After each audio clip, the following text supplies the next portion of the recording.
Assalamualaikum. Urgensi mempelajari bahasa, di antaranya urgensi dalam dunia pendidikan atau bahkan kehidupan. Yang pertama, mempermudah penguasaan terhadap ilmu pengetahuan Islam. Islam sangat menekankan pentingnya aspek pengetahuan melalui bahasa Arab. Orang dapat meraih ilmu pengetahuan sebab bahasa Arab telah menjadi sarana mentransfer pengetahuan. Bukti konkretnya adalah banyak ulama yang mengabdikan berbagai disiplin ilmu dalam bait-bait yang lebih dikenal dengan nazm. Dengan ini seseorang akan relatif lebih mudah mempelajarinya lantaran tertarik pada kehidupan atau keindahan susunannya. Yang kedua adalah meningkatkan ketajaman daya pikir. Dalam hal ini, pengkajiannya bahasa Arab itu akan meningkatkan daya pikir seseorang lantaran di dalam bahasa Arab terdapat susunan bahasa yang indah dan perpaduan serasi antara kalimat. Hal itu juga akan mengundang seseorang untuk mengoptimalkan daya imajinasinya, dan ini salah satu faktor yang secara perlahan akan menajamkan kekuatan intelektual seseorang.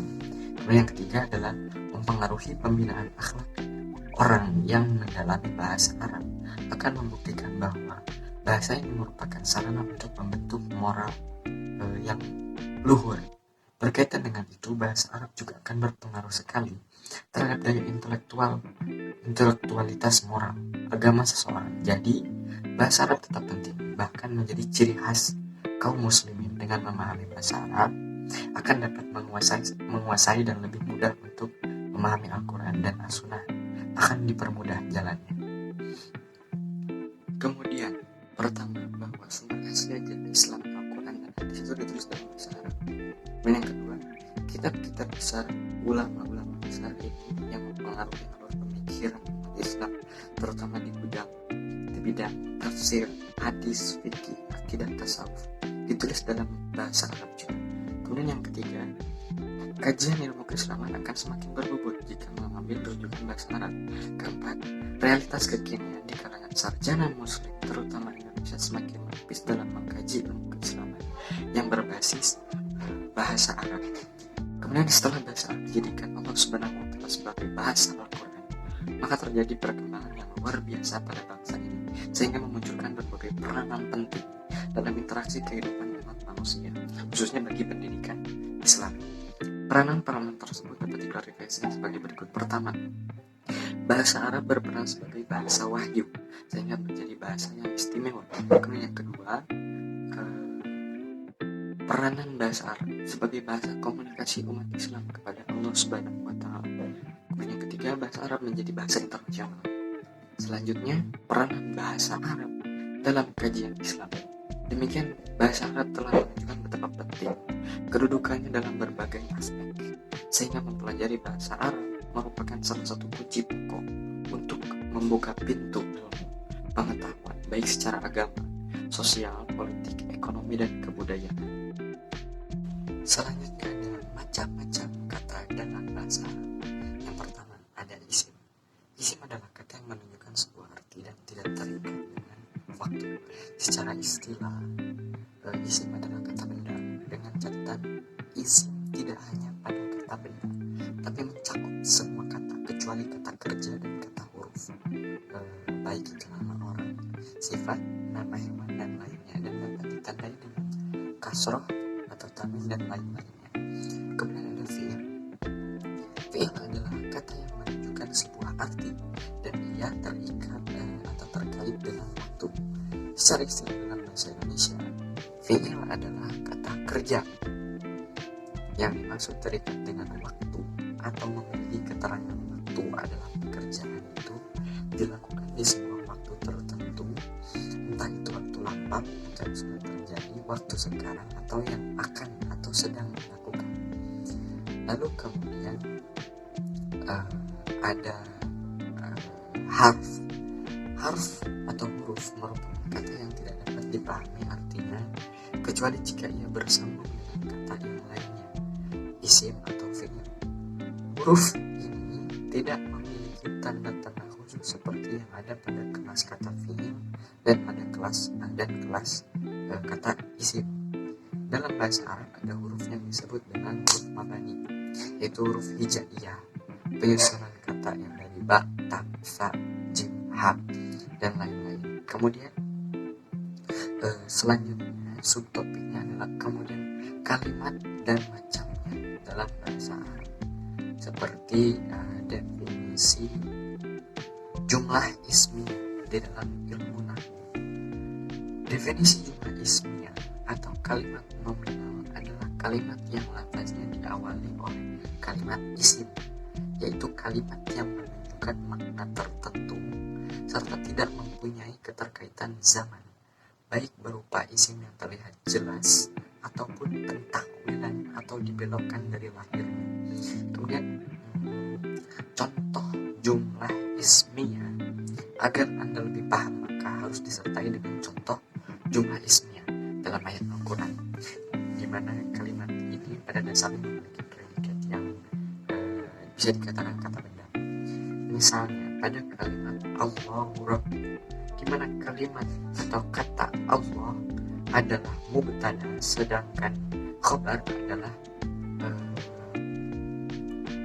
Tuhan. Artinya Allah adalah Tuhan. Kemudian pada kalimat Muhammadun Rasulullah, di mana kata Muhammadun adalah mubtada sementara khabarnya adalah Rasul. Kemudian yang selanjutnya ada definisi jumlah fi'liyah. Definisi jumlah fi'liyah atau kalimat verbal adalah jumlah atau kalimat yang awalannya menggunakan fi'il. Fi'il adalah kata yang menunjukkan pada pekerjaan dan berkaitan dengan zaman, baik itu hal yang jelas ataupun hal yang dikira-kira atau takdir. Contoh jumlah fi'liyah pada kalimat qala Rasulullah sallallahu alaihi wasallam, di mana kalimat tersebut merupakan contoh jumlah fi'liyah yang diawali dengan kata kerja berupa qala. Qala di sini artinya sudah berbicara atau dalam bentuk fi'il madi yang sudah terjadi atau kata kerja lampau. Ini kata Rasulullah kemudian menjadi subjek atau fa'il dari qala, karena Rasulullah menempati subjek yang berbicara, subjek yang zahir sebab terlihat subjek. Kemudian ada definisi jumlah zorfiyah atau pada dasarnya definisi ini adalah kalimat yang diawali dengan zorof atau kata yang bisa menunjukkan makna dari suatu tempat atau zaman, atau bisa juga jar major atau huruf jar serta isim yang diubah ke dalam jar. Dorof zaman merupakan kata dengan unsur waktu, sementara dorof makan merupakan kata yang memiliki unsur tempat. Kalimat yang diawali dengan tempat atau waktu ini yang dapat kita sebut dengan kalimat dorofiyah. Kemudian ada definisi jumlah zatu wajhain. Definisi jumlah zatu wajhain pada dasarnya adalah dua wajah. Maksudnya jumlah yang bisa diawali dzaraf ataupun jar majrur. Definisi jumlah syartiyah yang selanjutnya. Definisi jumlah syartiyah pada dasarnya adalah kalimat yang bisa menjadi fi'il, namun dengan syarat yang jatuh setelah huruf syarat. Dengan kata lain, kata penghubung yang berfungsi menyatukan kalimat yang masih saling bertautan. Lalu kalimat pertama adalah kalimat syarat, sementara kalimat kedua adalah penghubung jawabiyah. Kata penghubung berupa jawab berfungsi untuk menghubungkan jawab dan syarat. Nah, huruf syarat biasa disebut juga sebagai imtina. Imtina itu terhalangnya jawab dikarenakan terhalangnya huruf syarat.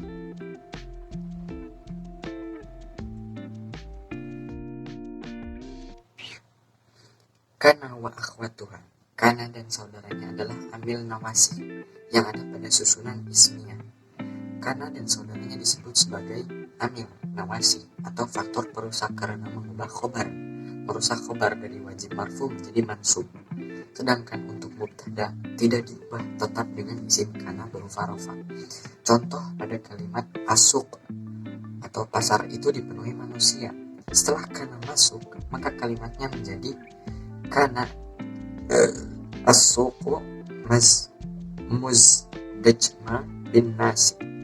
Kana dan saudaranya mengubah yang awalnya domatain menjadi dengan fathah tain. Kemudian bisa disimpulkan bahwa kana dan saudaranya berfungsi untuk mengubah atau merusak tatanan hukum khobar dan mubtada. Kana dan saudara menasabkan khobar dan merafa'kan mubtada. Setelah kana masuk, mubtada berubah menjadi isim kana, sedangkan khabar berubah menjadi khabar kana. Apakah hanya kana?